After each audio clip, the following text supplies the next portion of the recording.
오늘 우리에게 주시는 하나님의 말씀은 창세기 48장 8절로부터 22절까지의 말씀입니다.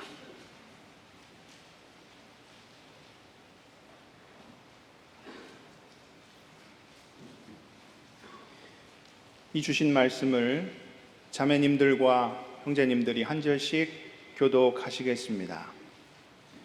이스라엘이 요셉의 아들들을 보고 이르되 이들은 누구냐? 요셉이 그의 아버지에게 이르되 이는 하나님이 여기서 내게 주신 아들들이니이다. 아버지가 이르되 그들을 데리고 내 앞으로 나오라.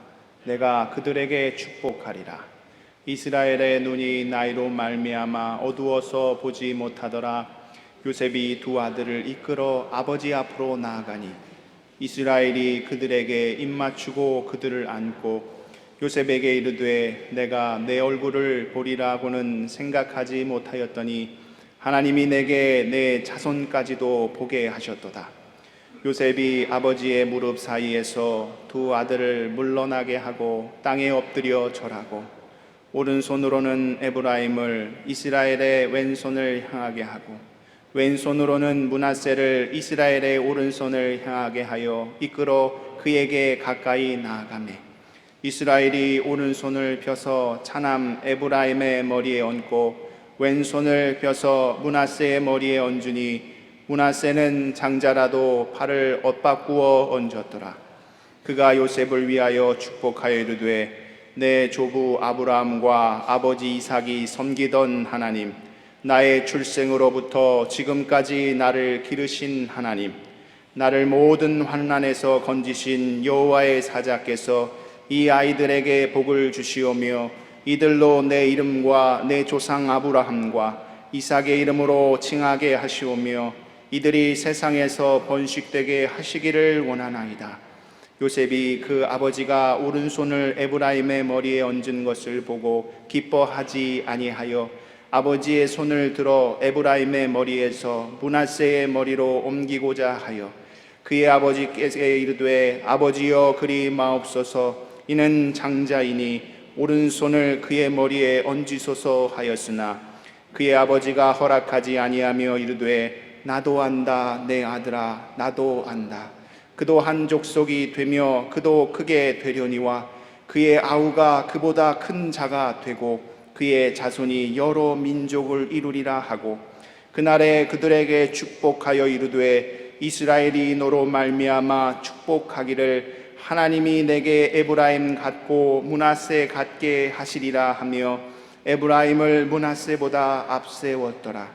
이스라엘이 요셉에게 또 이르되 나는 죽으나 하나님이 너희와 함께 계시사 너희를 인도하여 너희 조상의 땅으로 돌아가게 하시려니와 내가 내게 내 형제보다 세겜 땅을 더 주었나니 이는 내가 내 칼과 활로 아모리 족속의 손에서 빼앗은 것이니라. 아멘. 할렐루야. 우리 주님의 놀라운 평화가 여러분의 심령과 가정과 일터 위에 흘러넘치시기를 축복드립니다. 제가 목이 좀 좋지가 않아서 봉독을 김소명 목사님께 부탁드렸습니다. 더 낭낭한 목소리로 읽게 되어서 오히려 잘됐다 생각이 되네요. 앞뒤 좌우에 있는 분들에게 곁에 앉아서 행복합니다 이렇게 한번 축복의 인사를 해주시면 좋겠습니다. 여름이 어느덧 다 갔는데요, 가을이 온 듯합니다. 여름을 지내는데 참 힘들게 하는 것 중에 하나가 파리지요. 파리를 생각하면 백해무익한 곤충이 아닌가. 일단 보기에 징그럽습니다. 낮잠 잘 때 파리라도 나타나면 이 귀찮기가 이루 말로 할 수가 없지요. 병균도 옮기고 파리가 도대체 이 세상에 왜 필요한가. 저는 한때 하나님께서 도대체 파리를 창조하신 이유가 무엇일까, 왜 파리처럼 불필요한 곤충을 만드셔서 모기, 바퀴벌레, 진해 등등까지 포함해서 말이죠. 만약에 누가 여러분에게 이 파리 같은 놈아 그런 욕을 한다면 무척 기분 나쁘시겠지만, 제 설명을 들어보면 오히려 기분 나쁜 건 파리 쪽일 가능성이 높다는 사실을 아시게 될 겁니다. 왜냐하면 파리는 우리의 생각과 달리 대단히 유익한 곤충이기 때문입니다. 첫째로 파리는 식물의 꽃가루를 옮기는 그 수분에서 아주 중요한 역할을 합니다. 많은 이들이 벌, 나비, 새들이 꽃가루를 옮기지 않는가, 그래서 식물이 그 수분해서 번식하게 하지 않는가 생각하지만, 그 벌, 나비, 새들의 수분 양은 파리에 비하면 3발의 피입니다. 그 개체수나 활동량에 있어서 파리와 비견할 수 있는 그 수분하는 곤충이나 동물이 없어요. 한번 생각을 해보십시오. 여러분, 새, 벌, 나비를 자주 보세요? 파리를 자주 보세요? 파리는 전 세계 어디에나 있고 여름이면 항상 있습니다. 저 적도로부터 극지방까지 파리가 없는 세상은 없어요. 여러분, 파리 잡듯이 새, 벌, 나비를 때려잡았으면 벌써 이 동물, 곤충들은 다 멸종되고 말았을 겁니다. 하지만 파리는 죽여도 어디서 나오는지 끝없이 나오죠. 그만큼 파리는 수가 많고 그 활동량도 비교가 안 돼요. 벌 잡기가 쉬워요? 파리 잡기가 쉬워요? 벌은 자주 나타나지 않아서 그렇지만 파리만큼 빠른 곤충도 별로 없습니다. 그렇게 많은 개체수와 활동량으로 엄청나게 수분을 많이 시키는 게 파리입니다. 실제로 초파리를 가지고 그 수분을 시키는 비닐하우스 농가들이 꽤 있습니다. 잘 알려지지 않아서 그렇지. 그래서 파리가 이 세상에서 사라지면 우리가 먹는 많은 야채, 과일 혹은 아름다운 꽃들이 생존하지 못합니다. 당연히 우리의 생존도 위협받겠죠. 둘째로 파리는 먹이 사슬에서 아주 중요한 역할을 합니다. 파리를 먹고 사는 작은 새, 동물, 그리고 좀 큰 곤충들에게 있어서 파리만한 이 먹이 공급을 대체할 수 있는 다른 곤충이 없습니다. 그 많은 수와 왕성한 번식력으로 파리는 끊임없이 이 지구상에 있는 생물들에게 먹이를 제공해주는 아주 중요한 곤충이죠. 만약 파리가 사라지면 바로 그 위에 있는 먹이 사슬의 생물들부터 차례로 많은 생물들이 이 지구상에서 사라지게 되고 결국 꼭대기에 있는 우리들도 위협을 받게 되죠. 세 번째로 파리는 사체 분해에 절대적인 역할을 합니다. 다른 건 좀 큰 역할이라고 하겠지만 이것은 거의 유일한 역할이라고 해도 과언이 아닙니다. 동물이든 식물이든 생명을 다해 사체가 되면 제일 먼저 달려오는 것이 바로 파리입니다.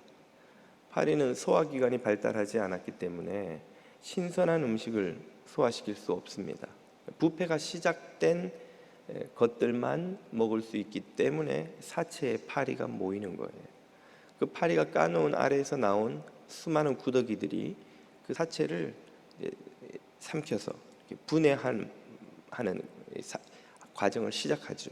그러면 그 다음 과정을 맡은 딱정벌레류의 곤충들이 와서 이제 다음 분해 과정을 시작합니다. 만약에 파리가 없으면 당연히 딱정벌레도 오지 못하고 그 다음 단계의 분해 과정이 진행이 안 되는 거예요. 그 말은 곧 파리가 없는 세상은 지구가 시작된 이래 이 땅에서 살다가 죽어간 모든 동물, 식물들의 사체가 분해되지 않은 채 온 세상에 산더미처럼 쌓인 세상이 될 거란 말이고, 우리는 그 위에서 살아가야 되는 거예요. 물론 그런 지경이 되면 우리는 살아갈 수 없겠죠. 물론 멸종되었겠죠. 우리 인간도. 이처럼 파리가 맡은 역할 중에 하나만 사라져도 인간은 생존 자체를 위협받을 만한 큰 위기를 겪게 됩니다. 이것을 생각해 보면 파리는 완벽한 창조의 참 증거라고 할 수 있다 생각이 됩니다. 창조의 틈이나 모순이 아니라 불필요한 것이 없는 완벽한 창조의 지혜를 보여주는 예라고 할 것이란 말이죠. 불필요해 보이는 파리조차 이러하다면 다른 생물들은 어떠하겠습니까? 하나님은 완벽한 지혜로 이 세상을 창조하시고 이 세상을 유지하고 계십니다. 그리고 그 완벽한 지혜로 저와 여러분의 삶도 돌보고 인도하고 계시는 줄로 믿습니다. 하나님의 그 지혜가 곳곳에서 자연 만물에서 우리의 삶에서 이 세상 어디에서나 확인되는데 그 중에 한 곳이 오늘 읽은 본문이 되겠습니다. 자녀들을 축복하는 야곱의 모습에서 인간의 기대를 뛰어넘는 하나님의 지혜가 소개되는데요. 요셉은 나이 많아 임종이 가까운 아버지 요셉 앞으로 자신의 두 아들, 손자가 되겠지요. 야곱에게는 그 두 아들을 데리고 와 축복을 받게 하려 합니다. 큰 아들인 므낫세를 야곱의 오른쪽에 세우고 둘째 아들인 에브라임을 왼쪽에 세우는데, 그 이유는 고대 근동 사람들에게 오른손은 능력과 옳음, 의로움, 강함 등을 상징했기 때문입니다. 오른손으로 하는 복이 왼손으로 하는 복보다 더 큰 것이라고 그들은 믿었던 것이지요. 장자인 므낫세를 오른쪽에 세운 이유가 바로 이것입니다. 고대 근동인들은 이 상속에 있어서도 장자에게 더 큰 몫을 주었습니다. 아들이 예를 들어 넷이라면 부모의 유산을 5등분을 해서 다른 아들들에게는 한 몫씩을 주고 두 몫을 큰아들 장자에게 주었던 것이죠. 인간의 상식으로나 질서로나 혹은 제 생각에는 요셉의 마음속에 큰아들 므낫세의 재능에 대한 기대도 있었을지 모르겠습니다. 우리가 자녀를 키우다 보면 좀 더 운동도 잘하고 공부도 잘하고 또 상대적으로 그렇지 않은 자녀들도 있기 마련이잖아요. 그러면 부모 마음에도 더 기대가 되는 자녀들이 생기기 마련인데, 이 요셉의 태도를 볼 때 므낫세가 에브라임보다 더 어리지만 뛰어난 모습을 보였던 것이 아닌가 짐작해 볼 수 있습니다. 아무튼 이런 이유든 저런 이유든 요셉은 므낫세가 더 큰 복을 받아야 마땅하다 생각하고 야곱의 오른쪽에 세웠는데, 야곱이 이해할 수 없이 하기 어렵게 갑자기 이 손을 이렇게 X자로 엇갈려서 오른손으로 둘째 에브라임 머리에 얹는 거예요. 뭐 엑스칼리버도 아니고 이게 왜 야곱이 뜬금없이 이 손을 이렇게 맞잡는가? 요셉이 당황을 해서는 아버지에게 이제 일러줍니다. 오른쪽에 있는 아이가 장자 므낫세가 맞아요, 아버지. 아버지가 오른손으로 큰 아들을 축복해야 됩니다. 그러자 야곱이 뭐라고 답합니까? 오늘 본문 19절에 그의 답이 이렇게 소개되죠. 그의 아버지 야곱이 아들 요셉의 청을 허락하지 아니하며 이르되 나도 안다 내 아들아, 나도 안다. 이 말은 내가 몰라서 우연히 실수로 나이가 많아서 정신이 오락가락해서 이런 실수를 한 게 아니다는 말이죠.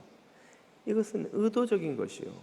지금 이 순간 야곱은 장차 이 아브라함의 후손 이스라엘 민족에게 일어날 일에 대해 하나님의 예언을 전하는 예언자의 모습으로 말하고 있는 거예요. 성경은 어떤 과정을 통해서 야곱이 그런 계시를 받게 되었는지는 설명하지 않지만 하나님의 뜻을 그가 전하고 있다는 사실을 분명히 드러냅니다. 나도 알지만 내가 의도적으로 이렇게 할 수밖에 없다는 거예요. 뭐라고 그는 말합니까? 그도 큰아들 므낫세도 한 족속이 되며 그도 크게 되겠지만 그의 아우 에브라임이 큰아들보다 더 큰 자가 되고 그의 자손이 여러 민족을 이루리라 하고, 하나님께서 큰 아들보다 작은 아들에게 더 큰 복을 주시려 한다는 말이죠. 그리고 이 야곱의 예언대로 이후에 북왕국 이스라엘을 주도하는 지파가 바로 이 에브라임의 후손 에브라임 지파가 됩니다. 야곱의 예언대로 작은 아들이 큰 아들보다 더 큰 복을 받는 것이죠.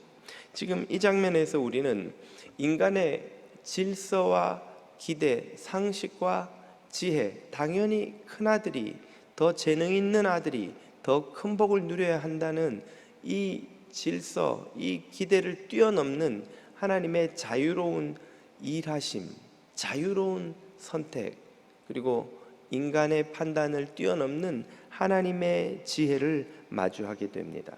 이것은 성경의 아주 중요한 주제 중에 하나지요. 인간의 지혜는 더 깊고 오묘한 하나님의 지혜를 절대로 쫓아갈 수, 헤아릴 수 없습니다. 이사야서 55장은 이 사실을 이렇게 선지자의 음성을 통해 선언하죠. 이는 내 생각이 너희 생각과 다르며 내 길이 너희의 길과 다름이니라. 여호와의 말씀이니라. 이 말은 사람의 생각이 하나님의 생각을 헤아릴 수 없다는 뜻이에요. 하나님의 길이, 사람의 길이 하나님의 길을 쫓아갈 수 없다는 뜻이에요. 얼마나 차이가 나는가. 9절, 이는 하늘이 땅보다 높음같이 내 길은 너희의 길보다 높으며 내 생각은 너희의 생각보다 높음이니라. 하나님과 인간의 그 지혜의 차이가 하늘과 땅만큼 차이가 난다는 거예요. 하늘과 땅은 고사하고 그냥 우리 아이들과 어른들이 대화만 해도 어른들이 하는 말을 아이들이 못 알아듣잖아요. 그럼 몇십 년 더 살았다고 우리가 가지고 있는 그 미묘한 뉘앙스의 그 차이를 아이들은 이해를 못해요. 예. 우리 진리는 맨날 밤에 이렇게 물어요. 이렇게 우리 아이들이 크다 보니까 아내가 라이드 할 일이 많습니다. 저는 밤에 일하고 아내는 아이 라이드 하고 가면 진리가 엄마 언제 오냐고. 8시에 온다고 그러면 8시 되면 안 와요. 엄마 왜 안 오냐고. 엄마 늦나 봐. 아빠가 8시에 온다 그랬잖아. 그래, 아빠는 8시에 올 줄 알았어. 근데 왜 안 오는 거야? 아빠가 거짓말한 거지. 아빠는 거짓말은 아니야. 아빠는 진짜 8시에 올 줄 알았다고. 근데 안 오면 아빠는 거짓말이잖아. 그게 거짓말이 아니라는 걸 아이에게 이해시키기가 너무 어려운 거예요. 거짓말 맞나? 아무튼 늘 제가 진리하고 대화를 하면서 이 아이에게 우리 어른들이 하는 말의 그 뉘앙스를 이해시키는 게 얼마나 어려운지를 겪습니다. 아마 여러분도 다 겪으실 텐데 고작 몇십 년 더 살고 덜 살았다고 그 우리들 사이에도 생각과 판단의 이 차이를 이해시키는 게 어려워요. 하물며 하늘과 땅의 차이를 어떻게 좁힐 수 있으며 어떻게 땅이 하늘의 그 생각을 이해할 수 있겠냐는 것이죠. 하나님의 지혜는 이처럼 인간의 지혜와 차원이 다릅니다. 우리가 이 땅에서 복과 은혜를 누리며 살 수 있는 이유는 하나님의 지혜가 이 세상을 다스리시기 때문에 그래요. 만약 인간이 이 세상을 인간의 지혜가 다스리고 주장해 왔다면 세상은 벌써 수천 번도 더 멸망하고 말았을 것입니다. 지금도 끊임없이 인간의 지혜는 세상을 파괴하고 훼손하고 착취와 전쟁과 갈등으로 몰아넣고 있어요. 인간이 자기가 안다고 똑똑하다고 자기가 맞다고 주장하면 할수록 점점 세상은 파괴됩니다. 점점 세상은 갈등이 심해지고 점점 세상은 멸망을 향해 달려가죠. 그러나 하나님이 그 병들고 깨어지고 훼손된 세상을 당신의 완전한 지혜로 끊임없이 치유하고 회복시켜서 새롭게 치유하고 계시는 것입니다. 계시록은 그 하나님의 역사를 이렇게 설명하죠. 21장 보좌에 앉으신 이가 이르시되 보라 내가 만물을 새롭게 하노라 하시고. 아멘. 하나님이 이 세상을 끊임없이 새롭게 치유하고 계시기 때문에 세상이 망하지 않고 사는 거예요. 저와 여러분이 건강하게 사는 거예요. 여러분, 우리가 교통사고를 당하고도 치료를 잘 받으면 뼈가 다시 붙고 몸의 질서가 회복되고 그래서 다시 일상생활로 돌아오잖아요. 우리 안에 있는 생명의 힘이 망가지고 병든 데를 치유하고 있는 거예요. 회복시키고 있는 거예요. 이 세상도 하나님이 그렇게 치유하고 회복시키시기 때문에 유지되는 것입니다.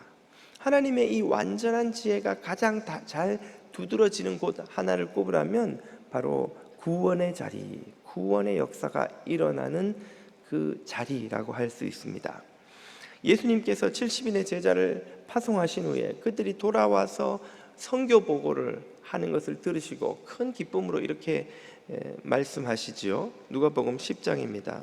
그때 예수께서 성령으로 기뻐하시며 이르시되 천지의 주제이신 아버지여, 이 구원의 진리를 지혜롭고 슬기 있다고 자부하는 자들에게는 숨기시고 어린아이처럼 작고 약하고 보잘것없고 겸손한 이들에게 나타내심을 감사하나이다. 70인의 제자가 돌아와서 선교 보고를 하는 걸 들어보니까 누가 복음을 받아들이더냐? 지혜롭고 슬기 있다고 자부하는 바리새인들은 절대 받아들이지 않더군요. 부유한 사두개인들은 거들떠도 보지 않더군요. 권세 있는 헤롯 당은 오히려 우리를 욕하고 조롱하더군요. 하지만 세상에서 멸시받는 죄인들과 창녀들과 세리들과 가난한 이들과 율법을 모르고 지키지 못하여 바리새인들로부터 죄인이라고 손가락질 받는 그들이 복음을 받아들이더이다 라고 보고하는 것을 들으시고는 예수님이 큰 기쁨으로 이렇게 말씀하시는 거예요. 여기에서 말하는 어린아이는 바로 그런 연약한 자들, 약한 자들, 작은 자들을 말하죠. 왜 강한 자들, 슬기롭다는 자들이 복음을 받아들이지 않고 어린아이들, 약한 자, 작은 자들이 받아들입니까? 그 이유는 바로 다음 구절에 나옵니다. 옳소이다. 이렇게 된 것이 아버지의 뜻이니이다. 다시 말하면 아버지 하나님의 지혜입니다. 하나님의 지혜로우심으로 이렇게 된 것입니다. 왜 슬기롭다는 자들, 지혜롭다는 자들, 강한 자들이 복음을 받아들이지 않고 약한 자들, 작은 자들, 손가락질 받는 자들이 복음을 받아들이게 하나님은 계획하신 것입니까? 강한 자들은, 지혜롭고 슬기롭다는 자들은, 자부심으로 충만한 자들은 하나님께 영광을 돌리지 않을 것이기 때문입니다. 그들은 복음을 받아들여 구원을 누려도 그 구원이 자신들의 자격으로, 지혜로, 경건함으로, 자신들의 학식으로, 자신들의 강함으로 된 것으로 생각하기에 결코 하나님께 영광을 돌리지 못할 것이기 때문에 그런 것이죠. 그들은 하나님께 그 구원으로 인하여 감사하고 감격하며 그 구원의 힘으로, 진리의 힘으로 살지 않을 것이기 때문이죠.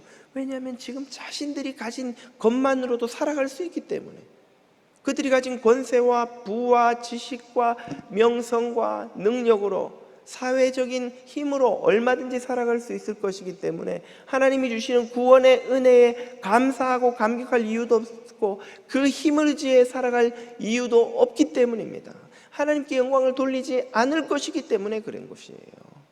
제가 대학 다닐 때 삼청동에서 과외 아르바이트를 했는데 그 삼청동에 사셨던 분 계셔요 혹시? 한 집에 담장 둘레가 100m쯤 됩니다. 대문에서 한 바퀴 삥 돌면 100m쯤 돼요. 집에 들어가서 첫 주에 제가 길을 잃어버렸어요. 집안에서 몇 층이라고 그랬는데 가도 집안에 계속 3층인가 4층이 있는데 어딘지를 알 수가 없는 거예요. 그렇게 부유한 집에 아이를 맡아서 이제 과외를 하다 보니 한 번은 걔 생일인데 저는 나름 대학생으로 고민 끝에 좋은 그 목도리를 하나 대학로에서 찾아가지고 사서 이렇게 포장을 해서 생일 선물을 하고 들고 갔어요. 오늘 너 생일이지? 야, 선생님이 생일 선물 가져왔다. 아이고, 와, 뭐예요? 그러면서 막 이렇게 열어보더니 목도리가 딱 나오니까 선생님 감사합니다. 그리고는 옷장을 열고 목도리를 걸어 놓는데 옷장에 목도리가 한 박스가 거기 걸려 있어요. 색깔별로 부족함이 없는 아이니까 목도리가 별로 대수로운 게 아닌 거예요. 우리가 세상에서 가진 것이 많으면 하나님의 구원의 은혜가 감격할 이유가 없는 거예요. 구원이 없어도 잘 살아요. 이 세상이 천국인데 뭘 천국을 그렇게 사모하고 감사하고 감격할 이유가 있습니까? 그러나 작은 자들, 어린아이처럼 약하고 보잘것없고 하나님 말고는 의지할 것이 없는 심령이 가난한 자들은 그 구원의 은혜를 감사 감격하며 그로 인해 하나님께 영광을 돌리게 되는 거예요. 하나님의 영광이 드러나게 되는 거예요. 이것이 하나님의 지혜입니다. 이것이 하나님의 영광을 진실로 드러나게 하는 하나님의 구원 역사에 드러난 하나님의 지혜입니다. 이 지혜를 깨닫고 사도 바울이 감탄을 하지요. 로마서 11장을 보십시오. 깊도다 하나님의 지혜와 지식에 풍성하며 그의 판단은 헤아리지 못할 것이며 그의 길은 찾지 못할 것이로다. 아멘. 하나님의 지혜, 하나님의 지식이 얼마나 깊고 풍성한지 인간의 생각, 판단, 지혜로는 도저히 헤아리지도 쫓아가지도 예측하지도 못했던 그런 지혜라는 것이죠. 그런 지혜로 저와 여러분을 하나님이 구원하신 줄로 믿습니다. 그 지혜 덕분에 우리는 구원의 백성이 된 거예요. 그 지혜 덕분에 우리는 하나님께 영광을 돌리는 천국의 백성이 된 것이에요. 하나님의 지혜가 드러나는 또 한 곳이 있습니다. 에베소의 교회에 쓴 사도 바울의 편지에 그 자리가 이렇게 드러납니다. 3장 10절 이는 이제 교회로 말미암아 하늘에 있는 통치자들과 권세자들에게 하나님의 각종 지혜를 알게 하려 하심이라. 하나님의 지혜, 구원의 진리를 세상에 드러내기 위해 하나님이 택하신 도구가 바로 교회라는 것이죠. 교회. 복음을 맡은 공동체가 그 무엇도 아닌 교회라는 것이 바로 하나님의 놀라운 지혜입니다. 왜 교회인가? 교회가 얼마나 흠이 많고 불완전하고 문제가 많은가? 교회 와서 은혜 받을 때도 있지만 상처 받을 때도 있고, 교회가 기쁨이 될 때도 있지만 교회 때문에 속상할 때도 얼마나 많은가?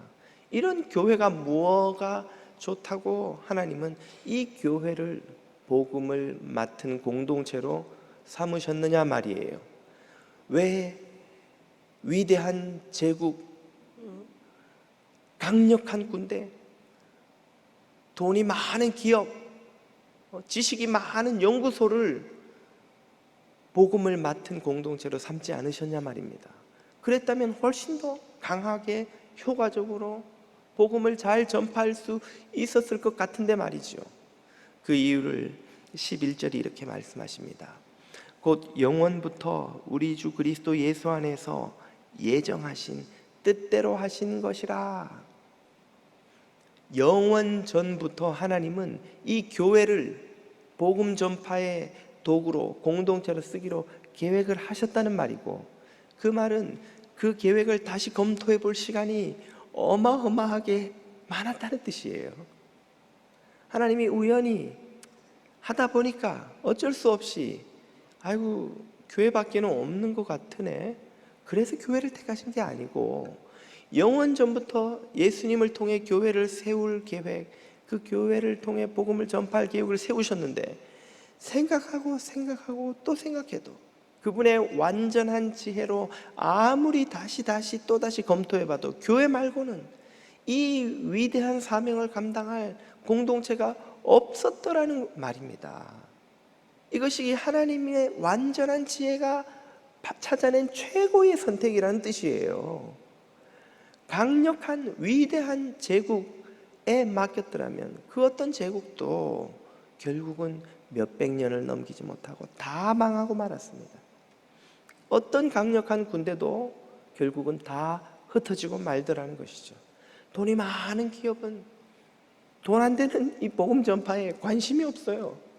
지식이 많은 연구소는 그 지식에 취해서 하나님의 지혜, 인간의 지혜로는 깨닫지도 못하는 이 지혜의 가치를 알지도 헤아리지도 당연히 거기에 관심을 갖지도 않더라는 것이죠. 복음은 누구만이, 어디만이, 어떤 공동체만이 감당하며 전파할 수 있는가? 왜 자신이 구원받게 되었는지 그 이유를 감히 헤아리지 못하여 작고 약한 자를 택하신 그 하나님의 완전한 지혜와 사랑과 긍휼에 감사 감격하여 그 복음을 붙들고 어떤 고난과 핍박과 희생이라도 기꺼이 감당하며 그 복음을 위해 달려나아갈 준비가 된 이들, 그런 죄인들의 공동체 교회라야만이 이 복음을 끝까지 붙들고 전파하며 그 복음을 들고 나아갈 수 있을 것을 하나님은 아셨던 거예요. 그 결과 2000년이 지난 오늘 전 세계 곳곳에 이 복음이 퍼져가서 교회가 세워지고 그 교회를 통하여 또 복음이 전파되는 역사가 지금도 계속되고 있습니다. 전 세계 사람 3명 중에 1명은 자신을 그리스도인이라고 고백하며 예수는 주라고 고백하고 있습니다. 이 주일 아침에 전 세계 곳곳에서 열린 예배를 통해서 수많은 사람들이 예배를 통해 하나님을 경배하고 예수는 주라고 고백하고 다시금 삶의 자리로 달려나가 예수가 주이심을 고백하고 전파하는 복음 전파의 역사가 지금도 계속되고 있는 거예요. 왜? 하나님이 교회를 그 복음 전파의 도구로 삼으셨기 때문에. 바로 이 선택 속에도 하나님의 완전한 지혜가 드러나고 있는 것입니다. 하나님의 이 지혜에 감탄하는 시인의 고백을 들어보십시오. 시백 47편 우리 주는 위대하시며 능력이 많으시며 그의 지혜가 무궁하시도다. 아멘. 우리가 도저히 헤아릴 수 없는 무궁한 하나님의 지혜가 저와 여러분의 삶을 붙들고 지키고 인도하시는 줄 믿으시기를 바랍니다. 시백 36편입니다. 지혜로 하늘을 지으신 이에게 감사하라. 그 인자하심이 영원함이로다. 영원히 새하지 않는, 틀리지 않는, 오차가 없는, 틈이 없으신 하나님의 그 완전한 지혜가 이 세상을 창조하시고 유지하시고 우리를 선택하시고 우리를 구원의 자리로 인도하시고 우리에게는 백해무익해 보이는, 왜 이런 일이 벌어졌는지 이해할 수 없는 고난과 어려움 속에서도 모든 것이 합력하여 선을 이루게 하시는 그 하나님의 완전한 지혜가 저와 여러분의 삶 속에 지금도 역사하고 계신다는 사실을 여러분 믿으실 수 있기를 축복드립니다. 이 믿음을 가지고 있는 이는 그러므로 영원히 그 하나님의 지혜를 이 시인처럼 고백하고 또 고백하며 찬양을 거듭할 수 있는 것이죠. 저와 여러분의 입술에서 하나님을 향한 이 찬양이 영원히 멈추지 않는 은혜가 있기를 주님의 이름으로 축복드립니다. 기도드리겠습니다.